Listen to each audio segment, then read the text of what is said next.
एक कम्युनिटी जो बहुत ज़्यादा एजुकेशन और हेल्थ पे काम करती है, उस पे इल्ज़ाम है कि वो अपने अनुयायी ज़्यादा बढ़ाती है।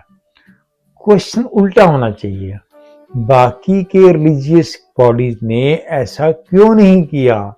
आपने क्यों ऐसे स्कूल, कॉलेज और हेल्थ के सेंटर नहीं बनाए कि आपकी कम्युनिटी आपके साथ खड़ी हो? माथे तिलक, हथ माला पाना, लोगन राम खिलौना जाना। हमने राम को एक खिलौना ही मान लिया। कबीर साहब यही कह रहे हैं इतने साल पहले से। कोई रिलीजियस इंस्टीट्यूशन, पॉलिटिकल इंस्टीट्यूशन अगर अपनी वेल्थ को एक्यूमुलेट कर रहा है, अगर हर साल उसकी वेल्थ बढ़ती जा रही है, तो उसके ऊपर टैक्सेशन वैसे ही होना चाहिए जैसे एक बिजनेसमैन को होता है, एक सर्विस वाले को होता है। अगर राम लल्ला के मंदिर में चोरी हुई है, जहां पर गवर्नमेंट का, खासकर पीएम ऑफिस का डायरेक्ट इन्वॉल्वमेंट था, जहां पर आईएएस ऑफिसर और संस्थाएं सीधी जुड़ी हुई थी, तो चोरी हो गई। तो इसका मतलब अगर यहाँ चोरी हो सकती है तो कहीं और भी हो सकती है। नमस्कार, सत श्री अकाल, आदाब। आज हम रामलला के मंदिर में चोरी की बात करेंगे। मीडिया ने इसको बहुत ज़्यादा कवर कर दिया है, किसने कितनी चोरी की, क्या क्या चोरी की, हम उसमें नहीं जाएंगे। हम आज तीसरे तरीके से इस चीज़ को समझने की कोशिश करते हैं। कबीर साहब के दोहे से शुरू करते हैं। माथे तिलक, हथ माला बाना, लोगन राम खिलौना जाना। कबीर साहब ने इतने साल पहले ही समझ लिया था कि हमने राम को एक खिलौना मान लिया है। राम का नाम जो इतना बड़ा है, जो इतना पवित्र है, उसको हम बड़े सस्ते में लेते हैं। और यही रामलला के मंदिर के साथ हुआ। जो मंदिर बड़ी श्रद्धा से, बड़े प्यार से लोगों ने अपने पैसों से, बड़ी मेहनत के बाद ऐसी भव्य बिल्डिंग को बनाया, आज सिर्फ 6 सालों के अंदर ही चोरी का इल्जाम लग गया। इंडिया के अंदर 3 तरह के इंस्टीट्यूशंस हैं। एक तो सोशल चैरिटेबल, एक रिलीजियस और एक पॉलिटिकल। इन तीनों को गवर्नमेंट ने इनकम टैक्स में रिबेट दी हुई है। Section 11, section 12, section 13A। Income tax में इनके पैसे के ऊपर टैक्स नहीं लगता। इन तीनों का काम क्या था? इन तीनों का काम था कोई चैरिटी करना, किसी जरूरतमंद की जरूरत को पूरा करना, जो जरूरतमंद है उनको सहायता देना, या कोई एथिक्स की बात करना, संस्कार करना, आत्मक अध्ययन करना, या लोगों के जो सेंटीमेंट्स हैं उसको प्यार से समझाना, या पॉलिटिकल लोगों की अवेयरनेस बढ़ाना और लोगों के राइट्स के बारे में लड़ना। पर ये 3 इंस्टीट्यूशन जिनको इनकम टैक्स की रिबेट मिल रही है, उनका मेन मकसद ये था कि वो समाज में सेवा करेंगे, लोगों के अंदर प्रचार करेंगे, लोगों के अंदर अवेयरनेस करते करते उनकी ज़रूरतों की सोल्यूशन ढूंढेंगे, चाहे वो पॉलिटिकल हो, चाहे रिलीजियस हो, चाहे चैरिटेबल हो। पर हुआ क्या? इन तीनों इंस्टीट्यूशन ने कुछ नहीं बट पैसे की एक्यूमुलेशन ज़्यादा कर दी। इनके खजाने कुबेर बनते जा रहे हैं। किसी भी बड़े मंदिर, गुरुद्वारे या रिलीजियस प्लेस को देखो, या बड़ी पॉलिटिकल पार्टीज को देखो, उनकी वेल्थ को देखो, उनके पास पैसा भरपूर बढ़ता जा रहा है। सबसे ज्यादा पॉलिटिकल पार्टीज ने पैसा की जमा पूंजी बढ़ाई है। ऐसे ही सोशल सर्विसेज या रिलीजियस प्लेसेस में अगर ये पैसा ना एक्यूमुलेट हुआ होता और ये पैसा जो लोगों ने अपनी भावना के साथ दिया या एक अच्छे नीयत से दिया, इन मैनेजमेंट्स को इस पैसे को खर्च करना था।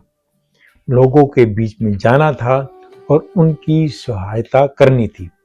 इंडिया के अंदर एजुकेशन के नाम पर, हेल्थ के नाम पे या कुछ ऐसी सोशल रिक्वायरमेंट्स हैं, उसके लिए बहुत पैसा गवर्नमेंट खर्च करती है, पर ये तब भी कम है। ऐसे इंस्टीट्यूशंस जो पैसा खर्च कर कर हेल्थ और एजुकेशन ही अगर बड़ा कर देती या लोगों के रहने सहने के शेल्टर्स बना देती तो गवर्नमेंट के ऊपर बर्डन कम हो जाता, पर ऐसा नहीं हुआ। लोग इन इंस्टीट्यूशन ने अपने बैंक बैलेंस बहुत ज़्यादा बढ़ाए। सोना हो, चांदी हो, जवाहरात हो, कैश हो, प्रॉपर्टीज हो, लैंड हो, सब इनके पास अच्छा है, पर क्या ये पब्लिक में गया? क्या ये पब्लिक के लिए जरूरत को पूरा किया? जबकि इनका मकसद यही था कि ये करते। तो हम ये कहते हैं, कोई रिलीजियस इंस्टीट्यूशन, पॉलिटिकल इंस्टीट्यूशन अगर अपनी वेल्थ को एक्यूमुलेट कर रहा है, अगर हर साल उसकी वेल्थ बढ़ती जा रही है, तो उसके ऊपर टैक्सेशन वैसे ही होना चाहिए जैसे एक बिजनेसमैन को होता है, एक सर्विस वाले को होता है। जैसे जैसे उसकी सैलरी बढ़ती है उसको टैक्स देना पड़ता है। ऐसे ही अगर आपके किसी इंस्टीट्यूशन का अगर एक्यूमुलेशन हो रहा है तो इसका मतलब ये है कि उनके पैसे को उतना इस्तेमाल नहीं हो रहा जितना उनके पास आ रहा है। और अगर वो अपनी इनकम से या अपनी डोनेशन से कम खर्च कर रहे हैं तो इसका मतलब उस इंस्टीट्यूशन को वो पैसे की अभी जरूरत नहीं है। ये पैसा पब्लिक का था, पब्लिक में ही इन्वेस्ट होना चाहिए।